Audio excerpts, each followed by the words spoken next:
Good afternoon.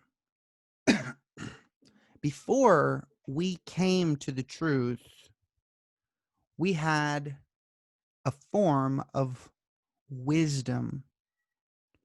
Wisdom is knowing how to do something in the best possible way. Wisdom is an extremely common, important theme in the Old Testament, especially in the wisdom literature. In wisdom literature, God, through whether it's Solomon or David, is trying to educate an individual as to how to dominate, master their own lives. And the beauty of wisdom is it doesn't just keep you away from the bad stuff. It helps you to enjoy and to soak up the good stuff. In other words, you have to replace the sinful stuff with fulfilling stuff. And it's that stuff that's going to make you look at your life and go, I am so thankful for the gift that God has blessed me with. And so that's the beauty of wisdom. But before we were converted to God, we had our own form of wisdom. And a lot of times that was a conglomeration of the culture's definition of how to live life, how to think, how to treat people, the best way to live. What's the best way to live according to the world? Well, you need to try drugs. You need to have sex before you're married. You need to try out living with someone before you get married. You need to tell someone off when you're angry at them. You need to hold on to a grudge before you forgive someone, if you forgive them at all. It just depends on what they did. If it was bad enough, then you don't have to forgive. See, this is the world's version of wisdom. How about this version of wisdom? You don't need God. God's a mean, malicious guy, and if he's a guy at all, if he exists at all, the world's wisdom is God doesn't exist, right?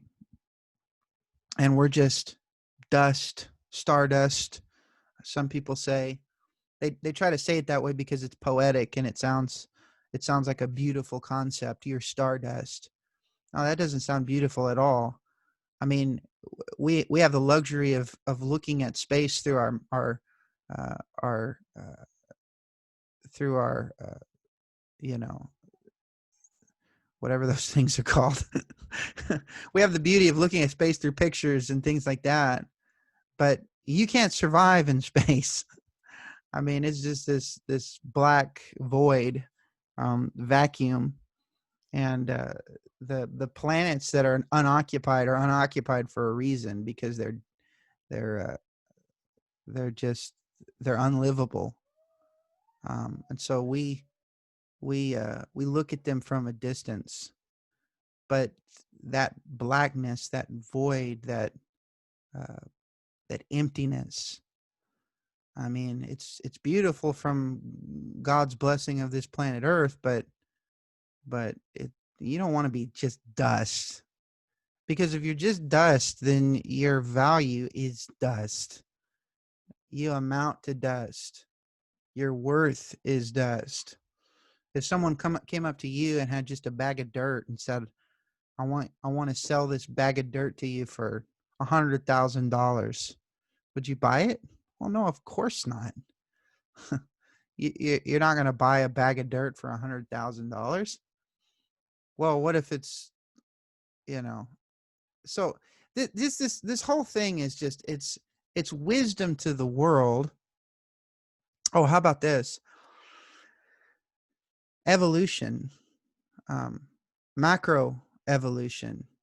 This idea that we evolved from species to species, that we started with a single-celled organism and then from that developed over time until we had all the varieties of species that we see in the world today. See, that's the wisdom of the world. Well, God is calling them out. Where are they? Where's the wise? Where's the scribe? Where's the disputer, the arguer? In other words, who wants to debate with me? Who wants to argue with me? He did this a lot. God does this a lot in the Old Testament as well through the prophets. Makes me think of God when he's trying to call out the idols themselves. Not the people that made the idols. He calls them out too. But I'm talking about calling out the idols themselves. In other words, let's talk. Let's reason together. Let's analyze history. Let's make some predictions of what's going to happen in the future.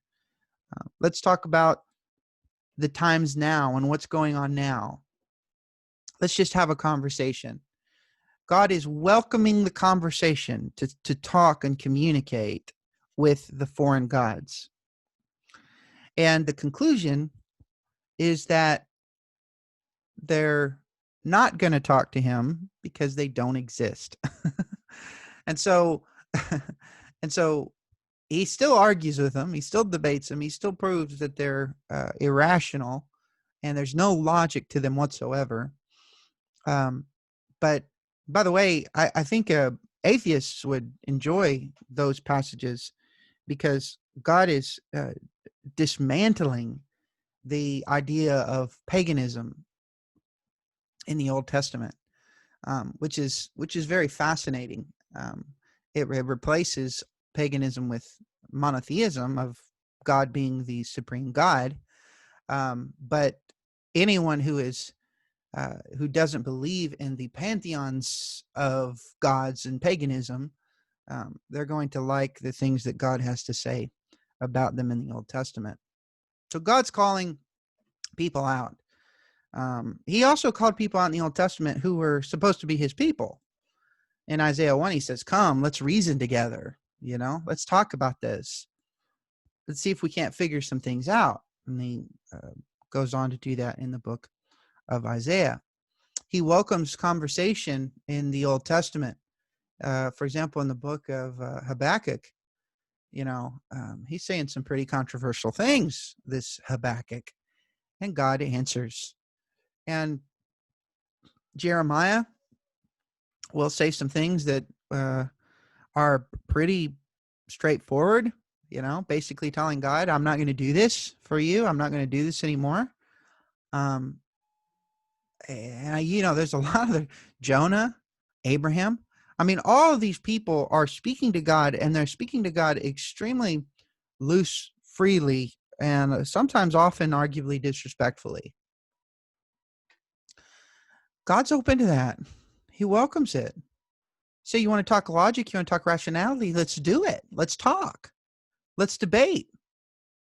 Now, I don't like it. I don't appreciate it if someone is speaking disrespectfully to or about God.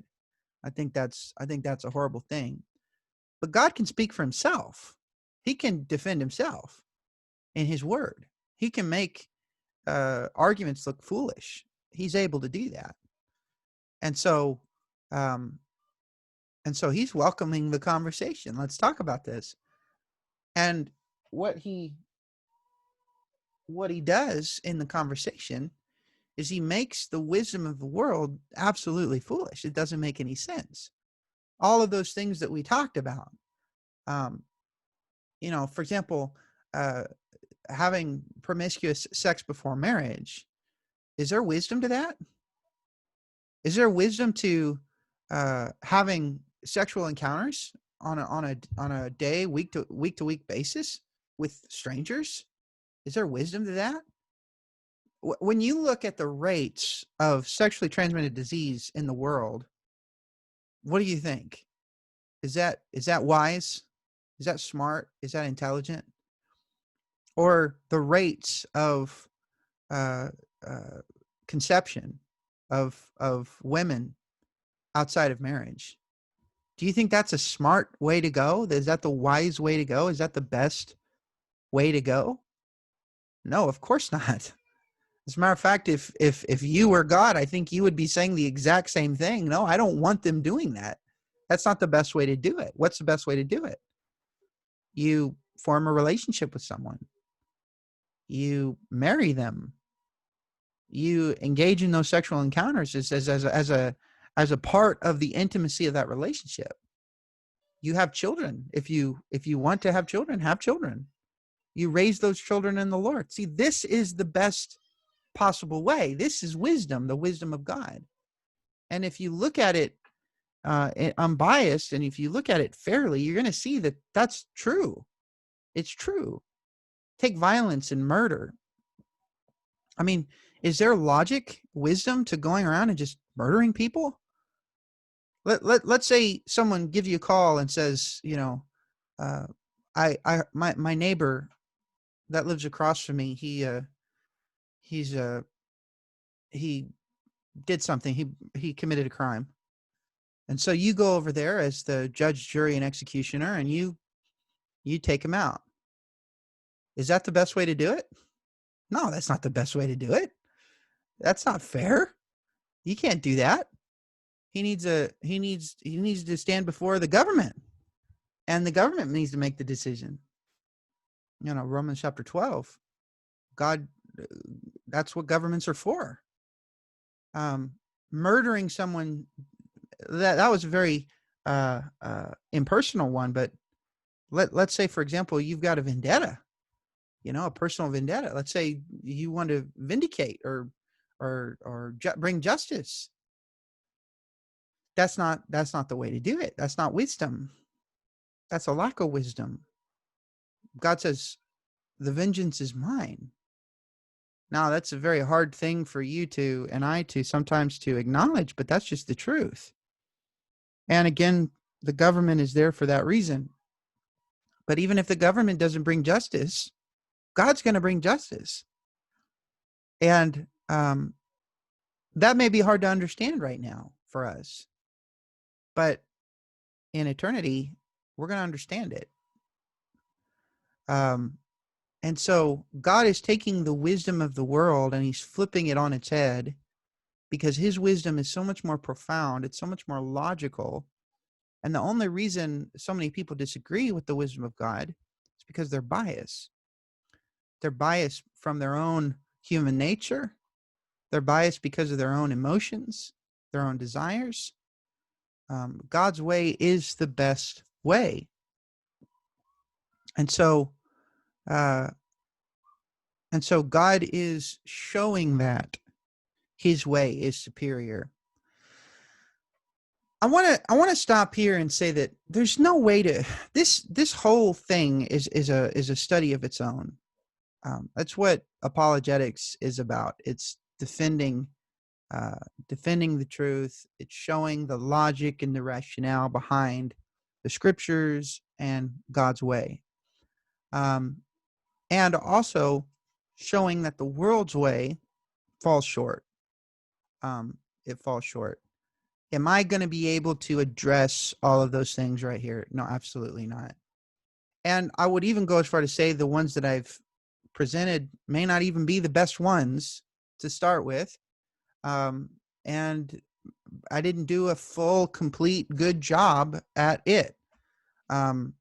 So if someone's listening and they disagree with what I've said, I mean, I think the reason is because I can't get into it. We can't get into it in such a short period of time. It's a study on its own.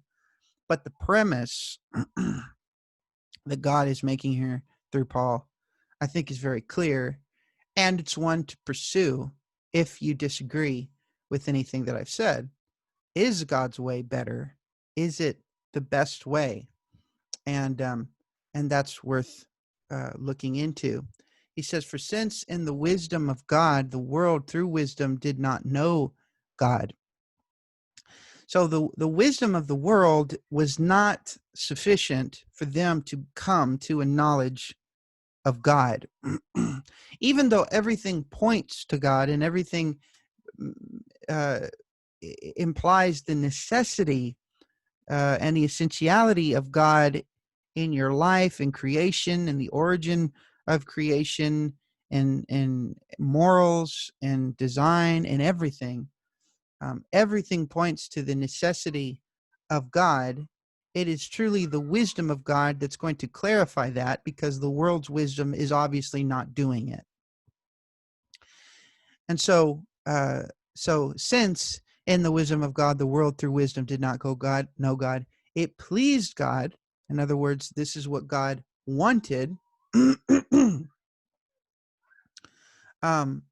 Through the foolishness of the message preached, to save those who believe. Some of this we just got to move really slow because we don't want to get tripped up on these concepts. The world's wisdom wasn't cutting it.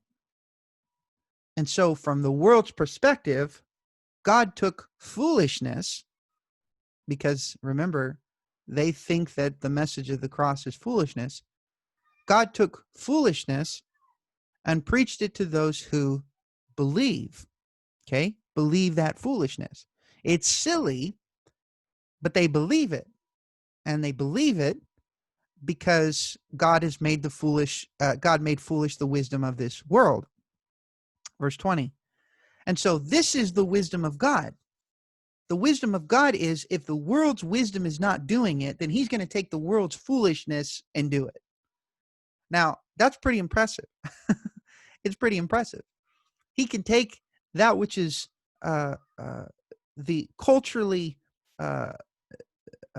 not normal, goes against the grain.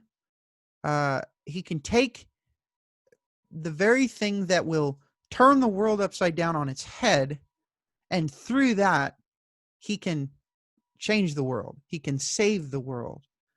The verse 22, the Jews request a sign, and Greeks seek after wisdom. This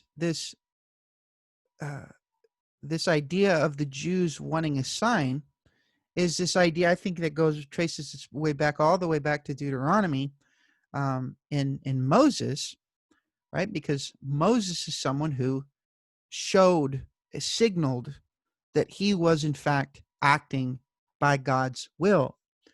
He was questioned numerous times. He was questioned by Pharaoh, and God made it absolutely clear that Moses was in fact working on God's behalf. He proved it to the Israelites, because they go, it's better that we would have stayed in Egypt. And then water flows from the rock. There's numerous other occasions. He proves it when there's a rebellion, saying that the Aaron and the descendants of Aaron, the Levites, were taking too much responsibility, and so he showed him a sign that not only that he rejected them, but also that he approved of Aaron through the miraculous sign of Aaron's staff. And so he showed a sign to Abraham, Isaac, Jacob. I mean, he's Joseph. I mean, he's showing sign after sign after sign, signaling that he, in fact, is communicating, speaking. And so when, and also in the time of the captivity, return from captivity, all of these times, this is what the Jews are asking for. Okay, is this true? God, show me a sign. So when Jesus comes to this earth, they say, well, show us a sign from heaven. See, the irony of this request, it's very much in terms of what a Jew would do. Show us a sign from heaven, because that's what they're looking for. They're looking for signs. The reason why Jesus rejects that request and says, I'm not going to show you a sign, is because he already has on numerous occasions, and they're not seeing the signs. So the Jews didn't want to see the signs that Jesus was showing. They wanted to see the signs that they wanted to see. And that's a very common thing even today. I was talking to an atheist, and he was explaining how when he looks at the universe, he just doesn't see any, he doesn't see God's fingerprint. And so I asked him, what would you like to see? What do you want to see? Would you like to be able to look up at a clear night sky and see God's name spelled out in the stars? Is that what you would like to see? Because God's not going to do that for you. And to think that I would deserve that kind of special attention is absurd. I already got all the special attention I needed, and that's in the man Jesus Christ. And so did you. God's not going to show you the sign you want to see. He's going to show you the sign that you need to see. And that is, it's perfectly sufficient to prove. And it's why in Acts chapter 1, you see this idea of infallible proofs, as Luke says. They're infallible proofs. Many infallible proofs. So that's what the Jews are looking for. Greeks, on the other hand, they're looking for wisdom, right? They're looking for wisdom. And so, and so the Jews are looking for a sign. The Greeks are looking for wisdom. We've been talking about wisdom here. But Paul says, but here's the thing. We preach Christ crucified. Okay? Now, think about this for a second, okay? We're going to get into the rest of this conversation, but I just want to talk about how beautiful this idea is. You could look at this in one of two different ways.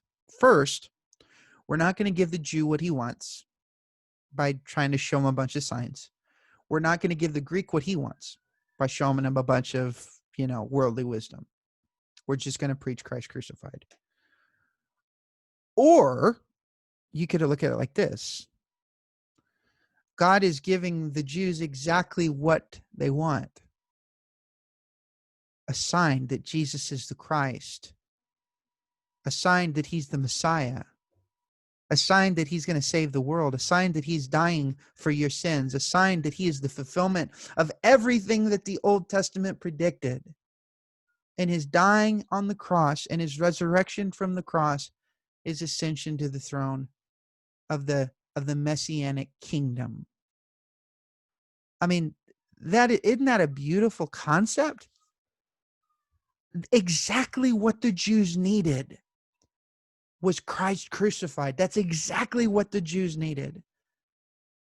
And you look at it from the Greeks, seek after wisdom.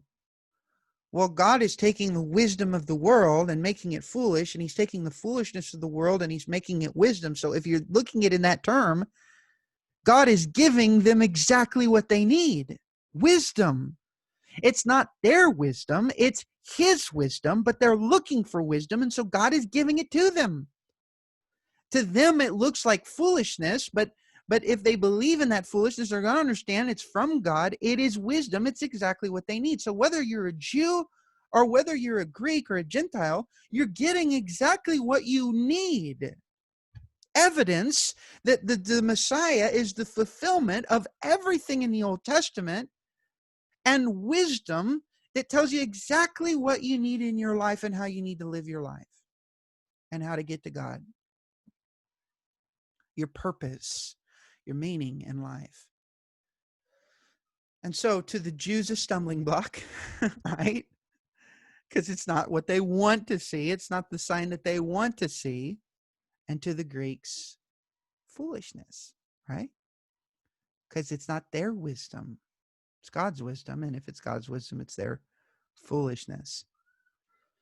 But, verse 24, as opposed to those people, the Jew who is not seeing the sign that he wants to see, and the Greek who's not seeing the wisdom that he wants to see, to those who are called, both Jews and Greeks, we're not making a distinction here.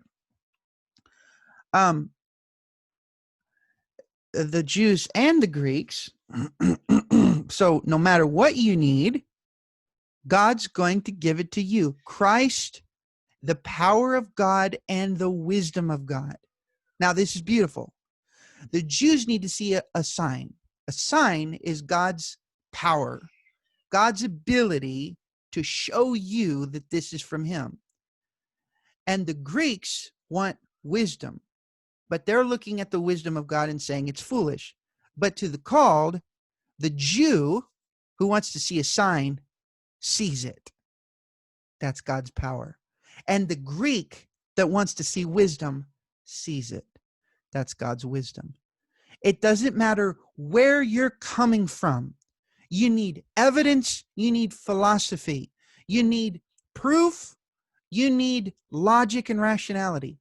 It doesn't matter where you're coming from, God's going to give it to you. He's going to show from every angle that the message of the cross is the most powerful and wise thing that you've ever experienced in your entire life. It's everything that you will have ever and will ever need. And it's the only thing that's going to fulfill your life in every single aspect, spiritually, emotionally, physically, and through it, by it, you can be with God for all eternity. And it's because the foolishness of God is wiser than men. Man would have never been able to figure this out. And the weakness of God is stronger than men. And so, however you look at this, God is providing the solution. Man would have never been able to do that. They don't know how to do it. They can't, they could never conjure up that kind of wisdom, that know-how, the ability to know how to do it. A human being would not be able to convert a Jew, and a human being would not be able to convert a Greek by their own means. They wouldn't be able to do it. It wouldn't be able to give them salvation. Wouldn't be able to do it. Resolve the sin issue. Resolve the death issue. Wouldn't be able to do it. From the very beginning of Genesis, when they sinned in the garden, there was absolutely no one who knew how to do it. And to this point, there is no one that knows how to do it outside of the message of the cross, Christ and him crucified, which is an evidence of the power of God and the wisdom of God. And if you're perishing, it's probably the dumbest thing you've ever heard. But if you're saved, you understand that it's God's power. We'll pick off from there next week, and